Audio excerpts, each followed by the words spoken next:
Welcome, critters. I am Claire Jones, your devoted host of the Sacred Reading CR podcast, where we examine and discuss Critical Role episodes, plot lines, and characters through the lens of sacred reading practices. This particular episode is about Campaign 1, Episode 2, Part 1. And joining me today is Petall. And you have a pretty active critter Tumblr presence, don't you? Yeah, I like lots of D&D shows in general, but yeah, I don't make a lot of original posts for Tumblr, but I definitely reblog a lot of posts on Tumblr. Yes, that's my main activity on Tumblr is reblogging. Yeah. Cool. Well, please join us as we embark on this exciting adventure in story analysis and self-reflection in order to deepen our understanding of ourselves and the world around us. And as always, we love hearing from you guys as well. So your own insights and stories, please send them to us and comment, like, and subscribe below. Ready? All right, let's dive in.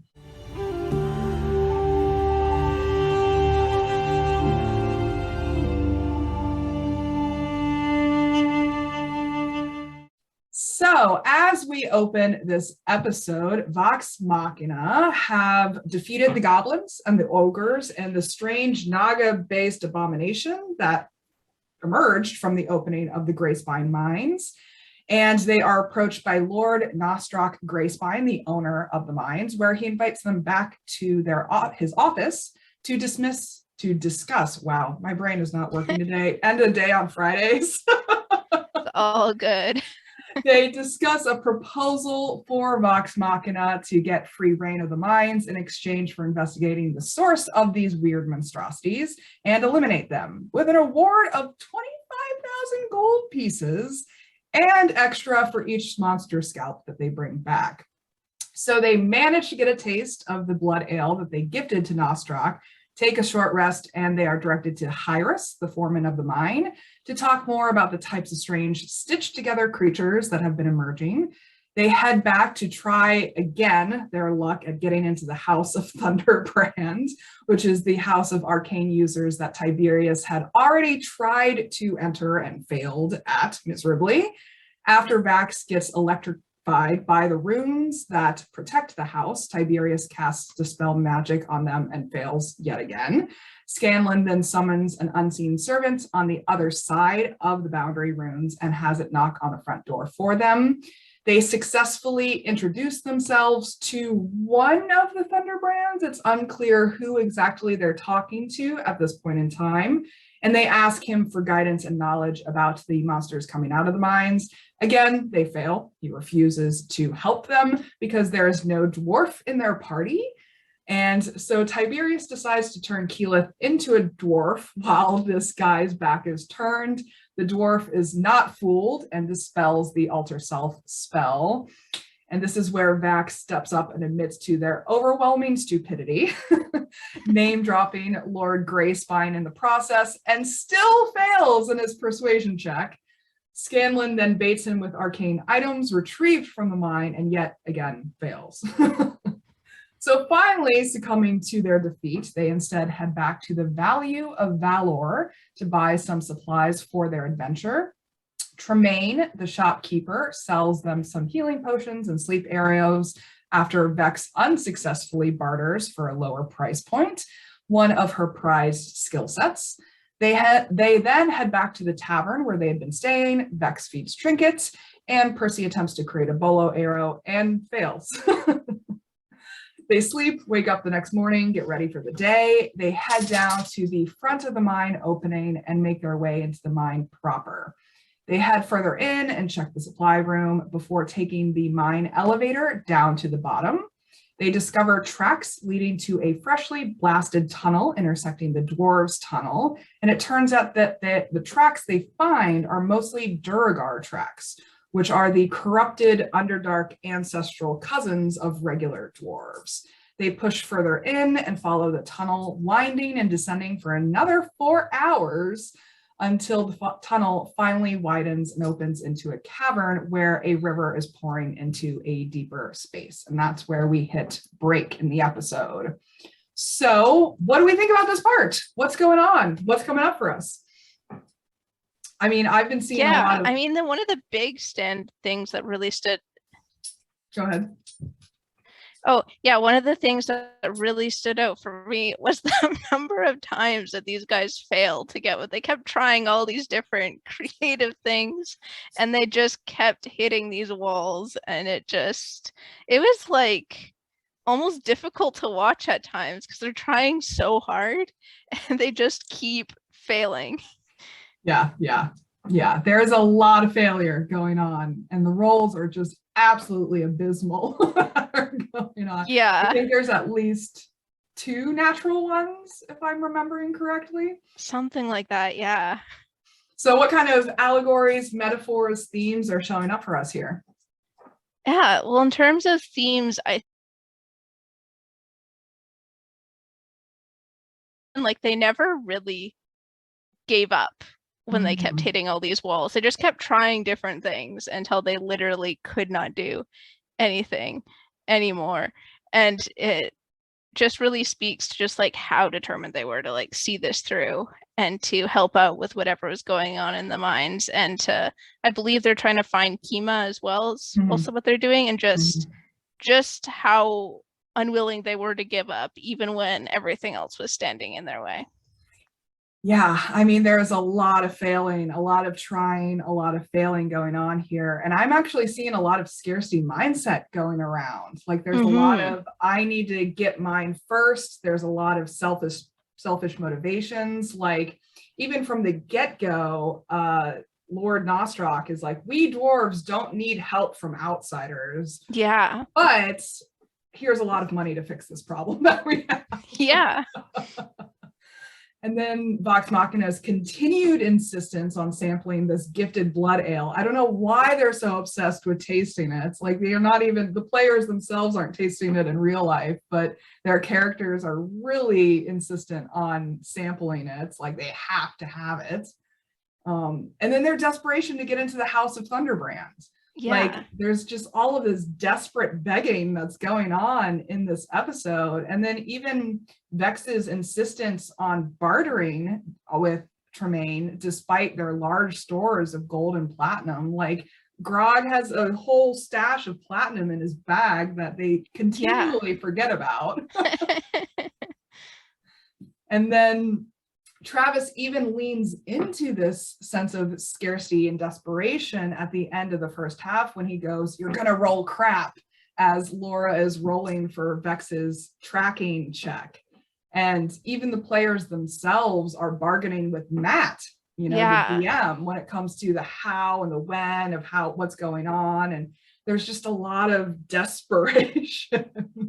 Definitely. Yeah, even if the characters themselves are determined, the players behind them seem to be growing more and more desperate and unsure of what to do. Yeah, and it's almost like self-sabotaging their progress. Like they wasted so much time on the House of Thunderbrand. Like, I don't know why they were so determined for that. Yeah.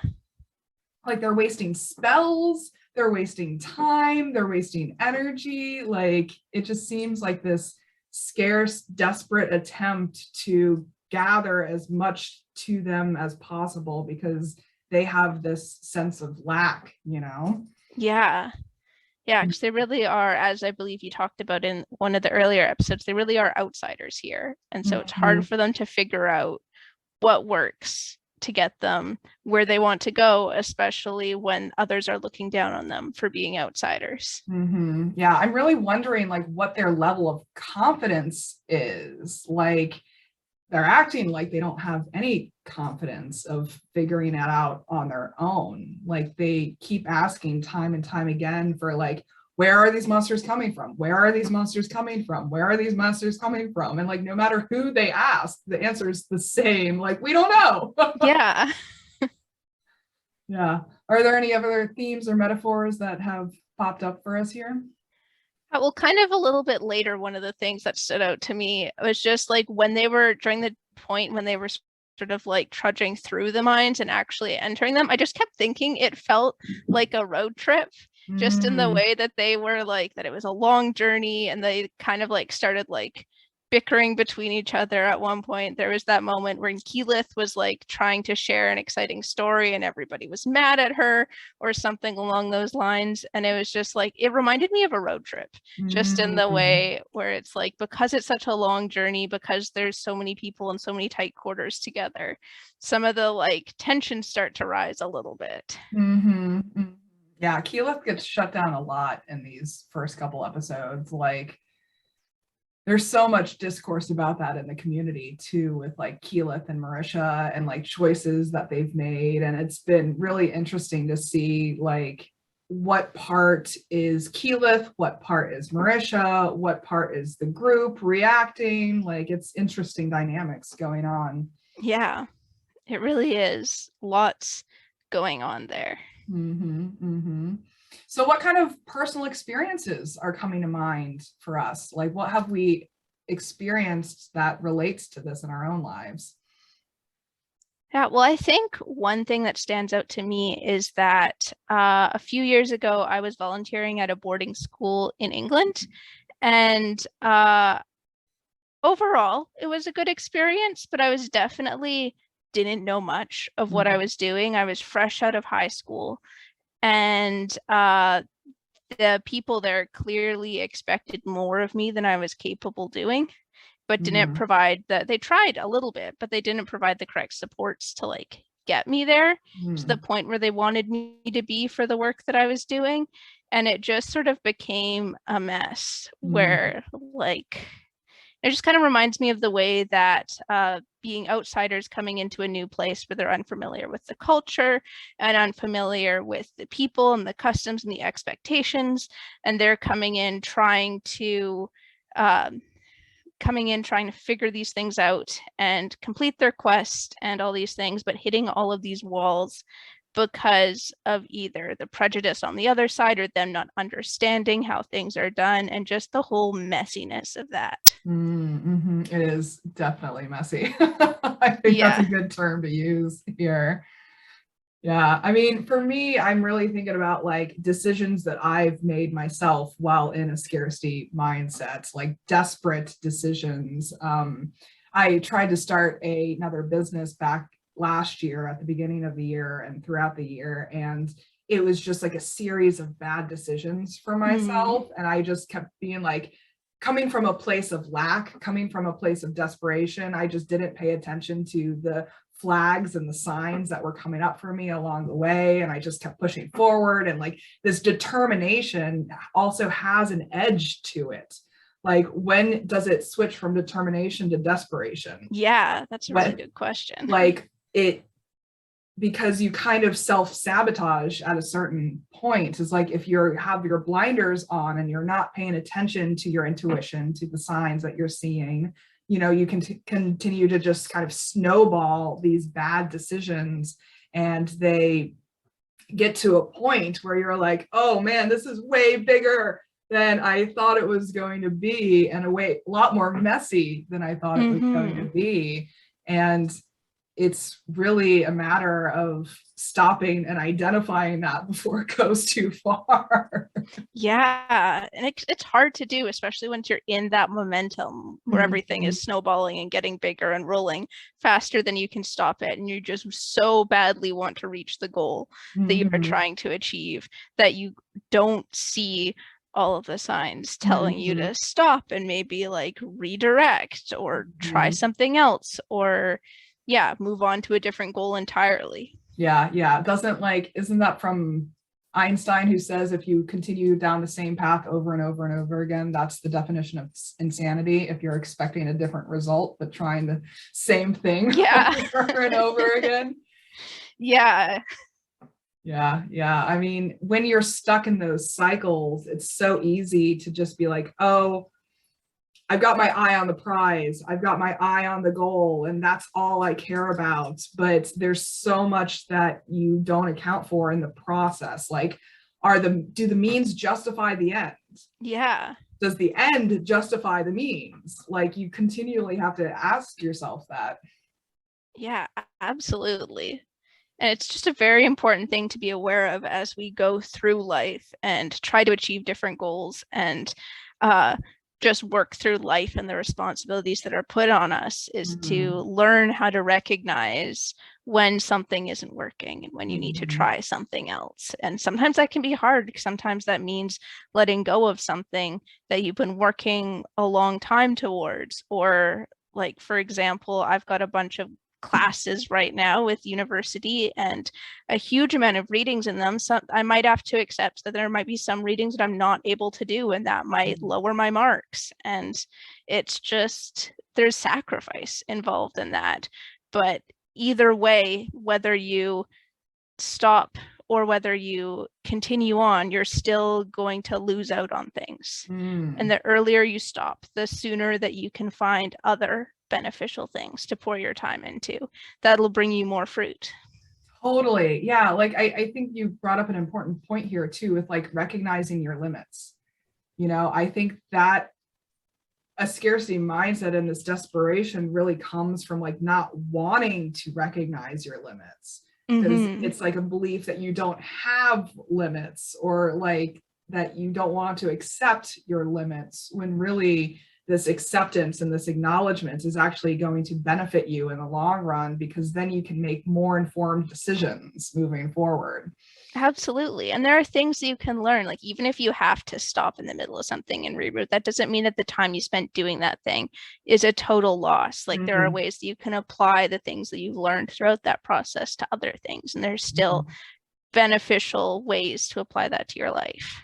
Yeah, that reminds me about like trying to get into the House of Thunder brand. Tiberius, his first response is, I do firebolt. Yes. Like that's his first like knee-jerk response to things, is like, I cast fireball, I cast firebolt, I do something magical. And like he never learned from the first time that he tried doing it. And like luckily this time around his request got buried in everyone else's machinations of trying to get in, so it didn't actually he didn't actually spend the spell. But you have to learn from those steps along the way, instead of trying to repeat and have the same reactions time and time again. Exactly. And you can kind of notice Matt's irritation with that in the way that the silence spell is cast so suddenly. Like I don't remember, and there's a lot of Critical Role content, so it's possible that I'm not remembering something, but I don't remember any time that any other character has been silenced in that way with like no warning or anything. Yeah, I know Scanlan gets silenced at some point in time. I might have not reached that point yet. Yeah, I'm trying to remember when it was, because there is a fight between Scanlan and Tiberius at some point in time where like they silence each other, I think, or something along those lines. But yeah, I mean, Tiberius is just a troublemaker in general. Absolutely. So what actions are we being called to take now that we've seen these themes and identified these, you know, the stuff that's going on here? What now? What do we want to do? I think just taking time to assess the things that we are working on in our lives and the things that we are putting time towards, and figuring out, like actually critically sitting down and thinking and wondering if we're approaching it the right way, or all of these things, or if it's something worth approaching, which is a hard process and it takes time.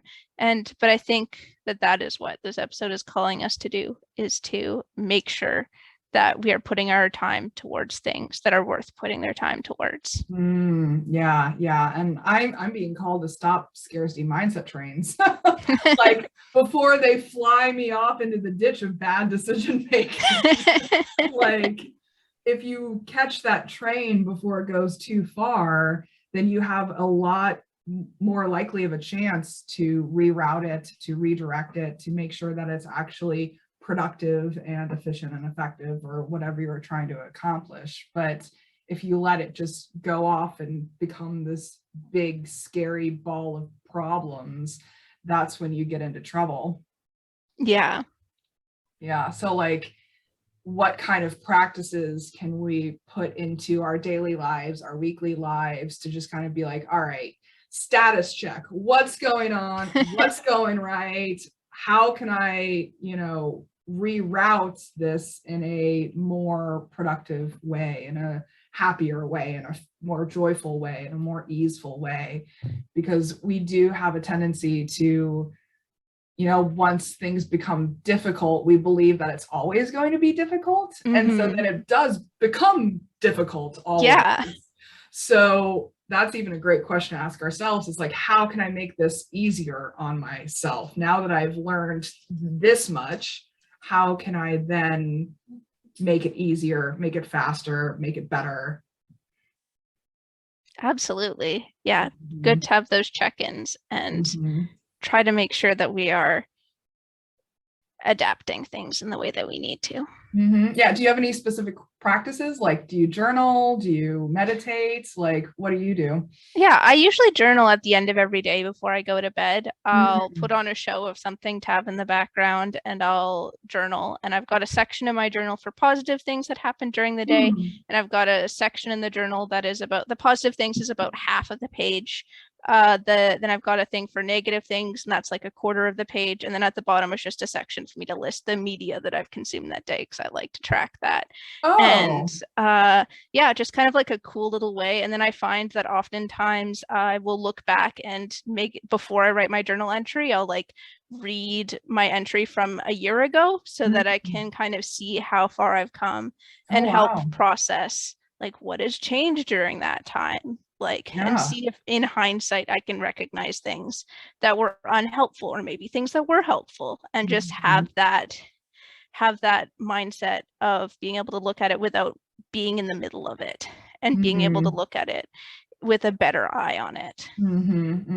Yeah, that's awesome. I love that practice. And like, in my journal, I do a gratitude list and I do a victory list, like at least 3 things that I'm grateful for that day. And it can be anything from like my bed to the internet to Critical Role often makes the list. I try not to repeat the same thing within a week, but like I can still put it on it every week. And then at least 3 victories that I had for that day. And it can be as small as like I showered, to, you know, I got a new client, to I, you know, made the doctor's appointments that I needed to make. Like any gold star that I can give myself, I'm going to give it to myself. Yes. Yeah. And then for business, I actually do have like a weekly schedule too, where I sit down and look at like my business goals and my business strategies, and like, all right, so if these are my long-term goals, are my day-to-day activities actually achieving that? Are they contributing to that? Is there anything that I need to shift or tweak about my day-to-day activities to better achieve that goal? Have things changed? Do I need to adjust the goal itself? You know, and it's just this constantly self-reflective activity to be like, where am I? Where am I going? Where have I been? What's going on? Yeah. I mean, really cool stuff going on here. Yeah. Is there anything else that has been coming to mind for you with this episode that you want to wrap up with? I think those are the main things, the hitting the block, the road trip part that I thought was kind of funny. And Yeah, cool. Well, these are some really powerful themes that we're talking about here, stuff that really hits us on a day-to-day basis and is really relevant to our lives. And audience, I definitely encourage you to share your own thoughts and feelings and insights and stories with us too, because we'd love to see and hear how Critical Role has impacted you in your own lives, because it has impacted millions of us across the world. I proselytize about Critical Role to almost everyone that I meet in some shape or form. And then special thanks to Petall for joining me on this episode. It's been a pleasure. I'm happy to have you back for next time too. Yeah, it's been great to be on. Thanks for having me on. Awesome. Yeah, so next time we're going to be discussing this same episode, but part 2, and joining me will be Petall. and I'm super excited. So as always, I'm always looking for guests and co-hosts as well. So if you're interested in coming on this podcast and sharing your perspectives, please reach out to me via email or on Tumblr, where all of my critter activities happen, and I'll send you the sign-up form. I can't wait to chat with all of you. And in the meantime, please comment, like, and subscribe below, and follow us on Tumblr at Sacred Readings CR for all the juicy updates. And until next time, may all beings be peaceful, may all beings be free, and always, always, always remember to love each other. Take care, guys.